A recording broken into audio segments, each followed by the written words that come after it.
Thank you, Meghna, for those really insightful questions. I thought the panel went super smoothly because you had very specific insights on the questions as well. And yes, we would like a lot more women on all the boards.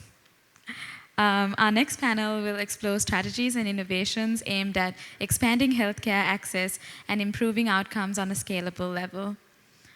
Dr. Rex Young is the Chief Medical Officer at Ionic, where he leads the evaluation of opportunities to expand the underlying science and indications through his expertise in translational research of lung cancer biomarkers and early cancer detection through imaging and bronchoscopy. Ariette Vandenberg is a senior advisor to AFIG funds, focused on pre- and post-investment due diligence, interim portfolio company management, and portfolio company analysis. She has advised investors on portfolio valuation and PE fund analysis, including the African Development Bank and Tata Capital. My new friend Casey will be moderating this panel. He's a consultant in philanthropy from Singapore. Prior to his retirement, he was Chief University Advancement Officer for Nanyang Technological University and Vice President for Endowment and Institutional Development at the National University of Singapore. Let's welcome this panel to the stage as they discuss the needs, demands, opportunities, and challenges in keeping you active and living longer. Thank you, Ursula. So, excuse me for doing this. I'm visually impaired. This is what I have to do. Hey Siri, set the timer for 20 minutes. 20 minutes, counting. Okay, right. So, thank you for having us. Let me just, if I may, you really want to hear Rex and Ariette, but a quick sort of backgrounding. I have known Rex for 53 years. We met in secondary school in Singapore. I've known Ariette for less than 53. I've just met her here. Rex and I were in secondary school together in the Anglo-Chinese school in Singapore. He came from Hong Kong. I'm Singaporean. And then he left when I did my national service. And then we ended up both at Harvard College. Rex was class of 1980, and I was class of 1982. Ariette, your affiliation is Kennedy School. That's right. Okay. Anyway, so that's the background over. Let me ask a general question, which I think possibly Rex might take a stab at answering.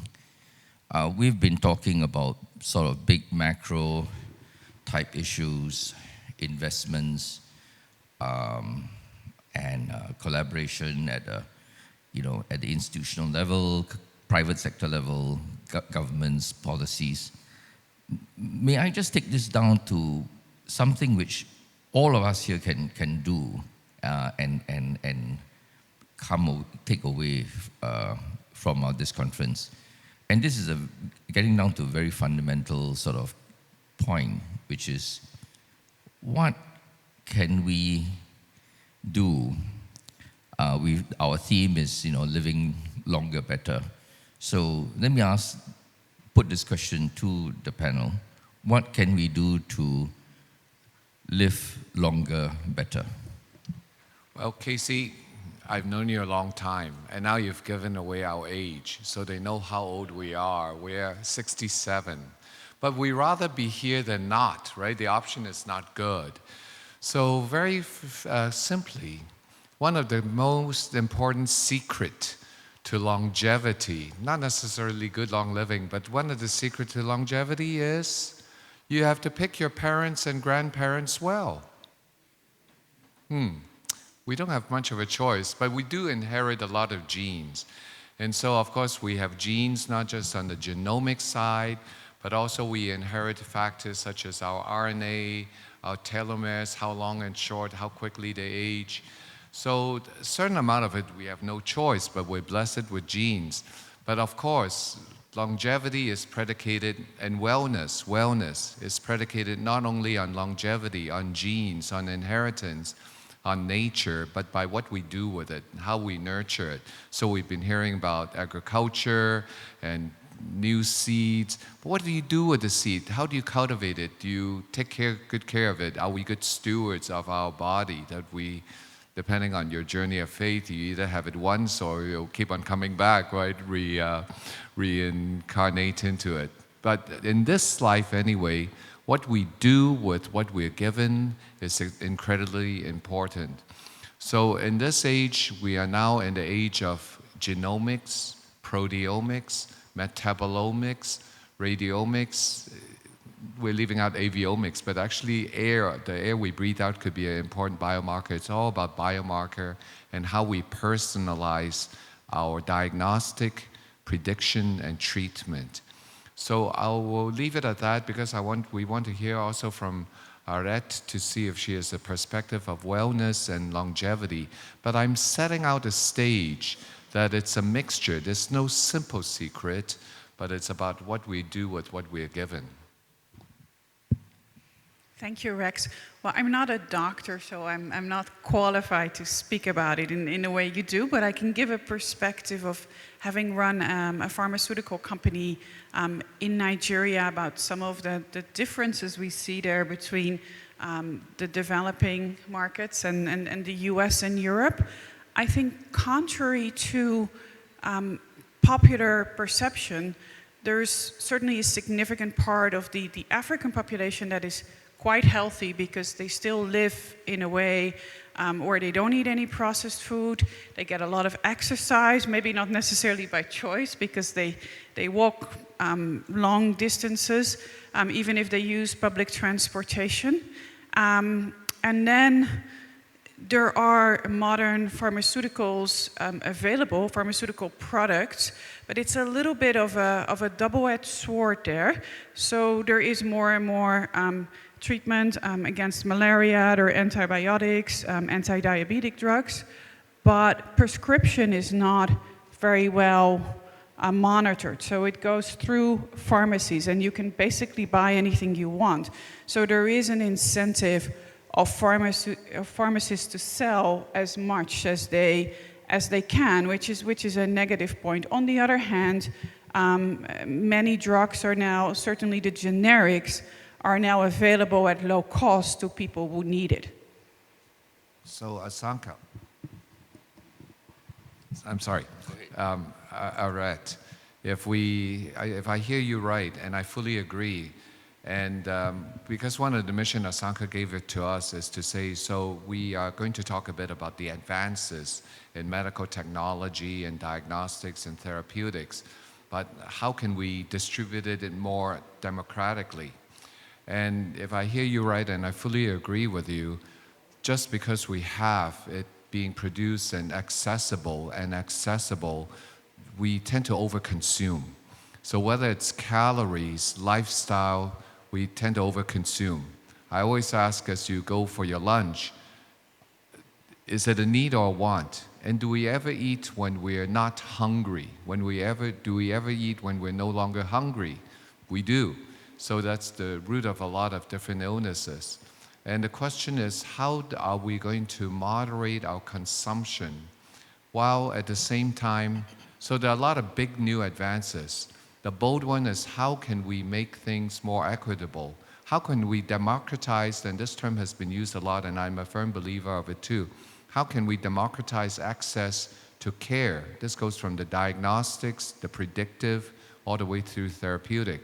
But then the brave is how to not overconsume, how to accept that our lives will end, that there are a lot of diseases that we cannot cure, that we can care for, and to improve the focuses on the quality of life rather than simply quantity. Because in America, it's said that we work many, many years, work very hard to save a little money so that at the end of life, we can spend a lot of money to buy a little time. And the question is how to avoid doing that. Yes, I think you're absolutely right. There's a far greater need for diagnostics and access to knowledgeable physicians for the entire population rather than just pharmaceutical products.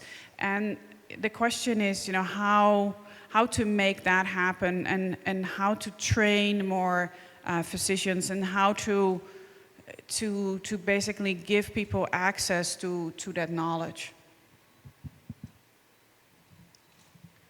Rex, now when we prepared for this, we said let's prepare a few questions, and we said we don't have very much time anyway, it will go very fast.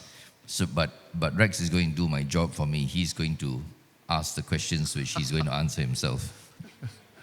Well, I suppose because this is really meant to be a amuse-bouche. It's an appetizer of introducing different number of little appetizer concepts. And hopefully the main thing that I would have been successful is not to give you specific information, but challenge your notions and make you ask more questions. That's the whole purpose of our dynamic interaction. So I think there has been a lot of great advances. My focus was in thoracic oncology, on lung cancer. And cancer has become a more important killer of humankind because we're living longer, at least until recently, because we're dying less of infectious diseases, as I posited in the last question.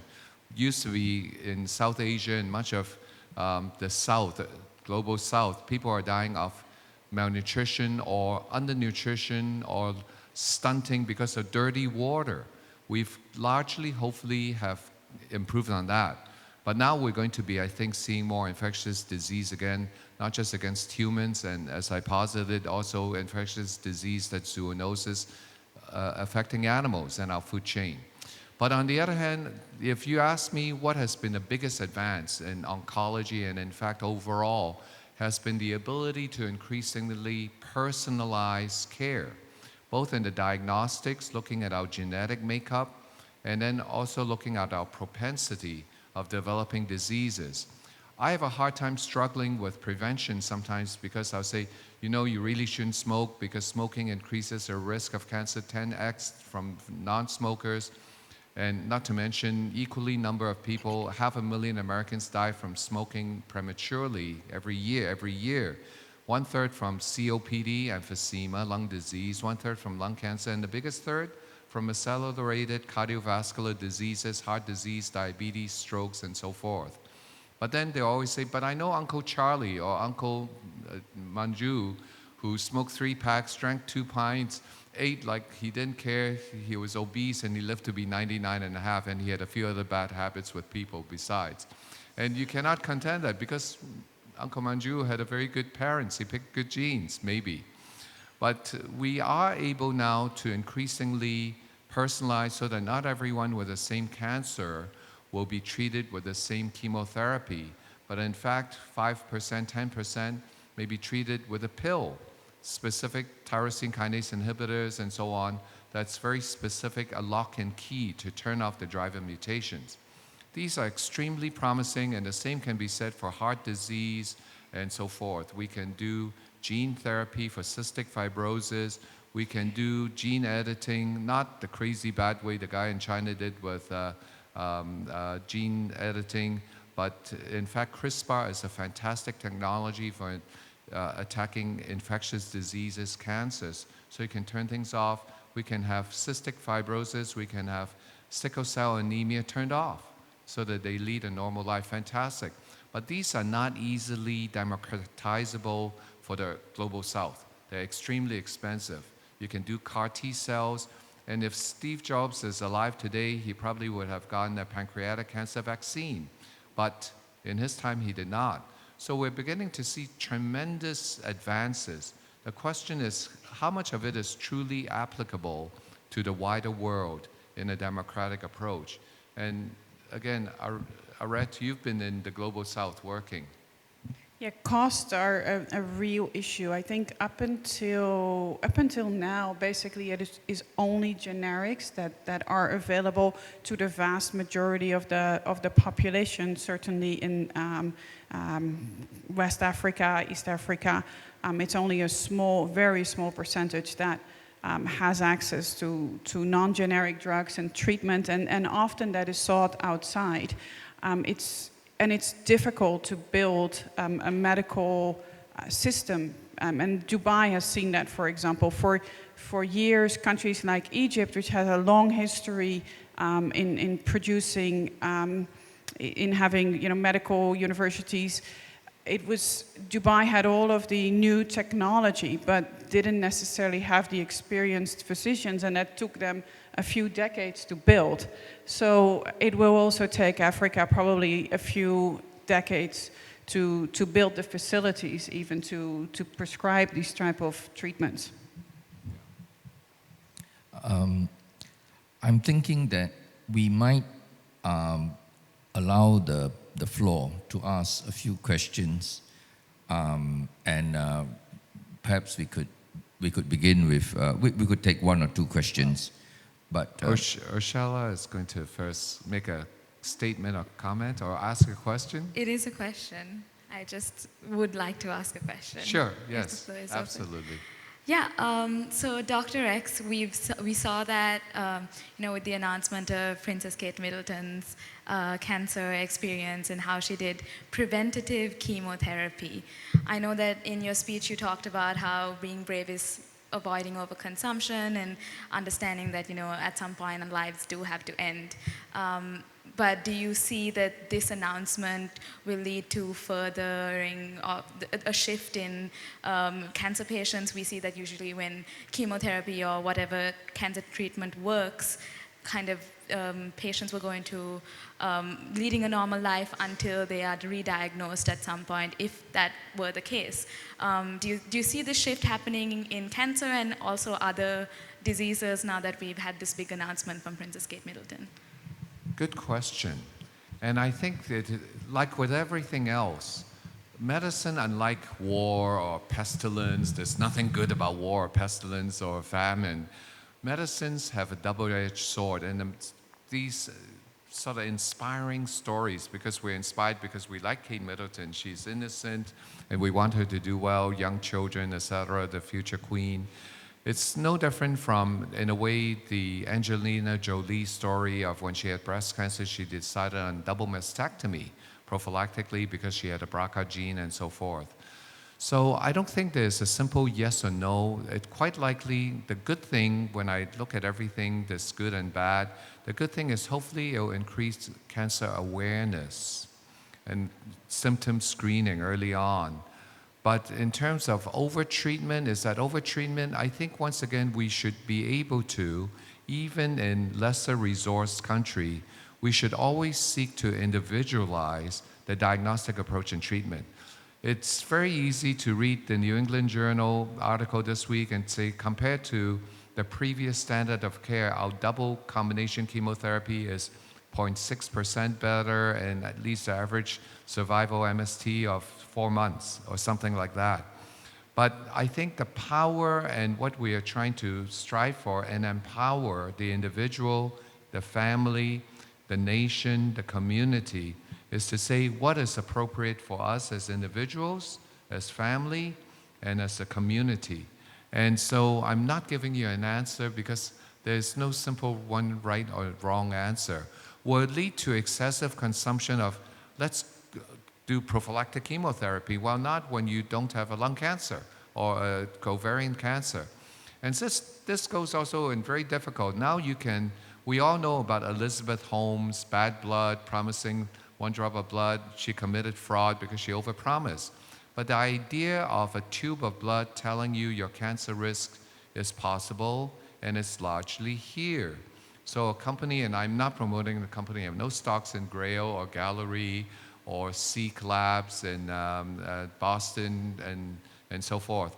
They're promising that based on 1 tube of blood, they can screen you for initially 50, and now they say, but these 12 cancers we're much better at: colon cancer, breast cancer, lung cancer, and so forth. We can screen for it. Big problem is this, that when you look at early stage disease, there's only in lung cancer 15% sensitivity. That means you're missing 85% of cancers. You're waiting for them to grow.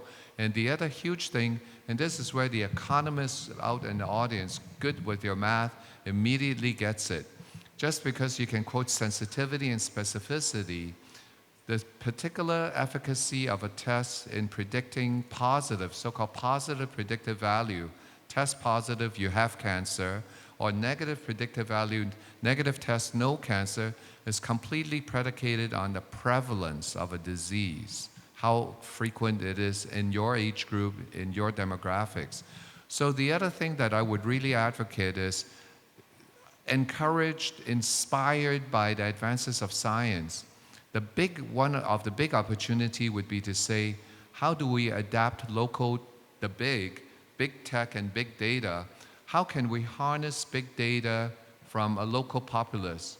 So what, I'm blocking on his name, but who's doing the work in Bangladesh of studying villages and getting the DNA and getting the big AI to predict their future outcomes, who will get diabetes, fantastic. So don't just take data that's come out of from Hopkins or from UCLA, from Harvard, from England, from the Netherlands, and directly try to apply it to a different population. Personalize it. And this will encourage, I think, in situ local development and collaboration so that you're really serving the people who are in need, who are on the ground here. And whether or not it's applicable, I think depends on local economy.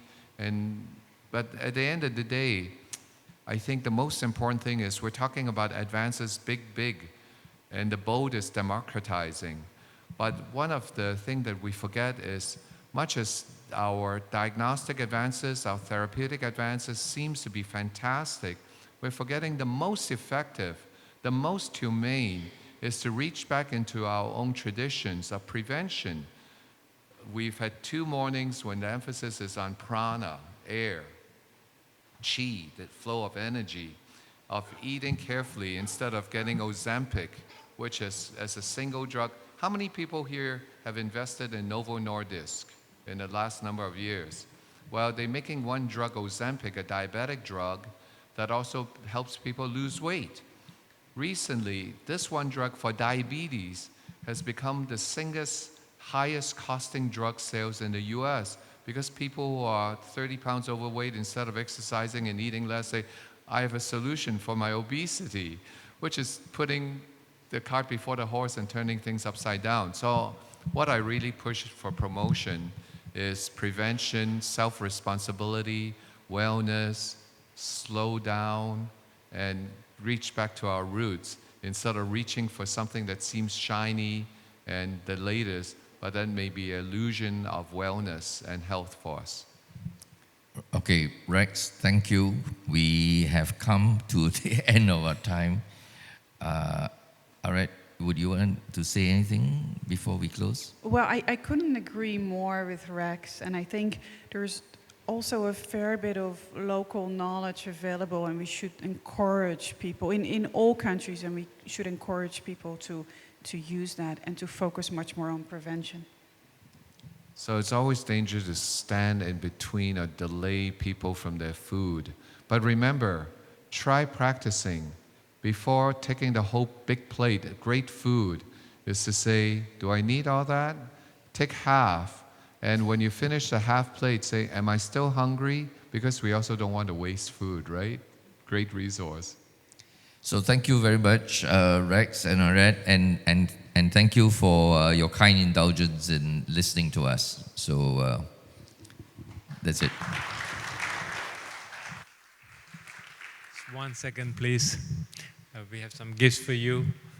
May I ask Mr. Arjuna, speaking of actually natural things, Sri Lanka grows, I had to plug Sri Lanka in here, okay?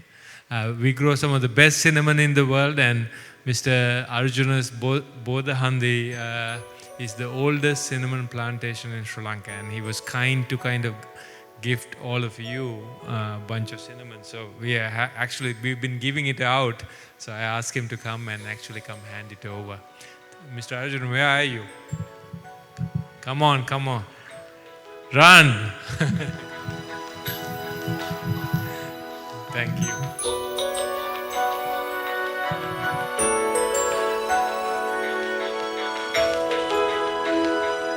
Please give him a round of applause.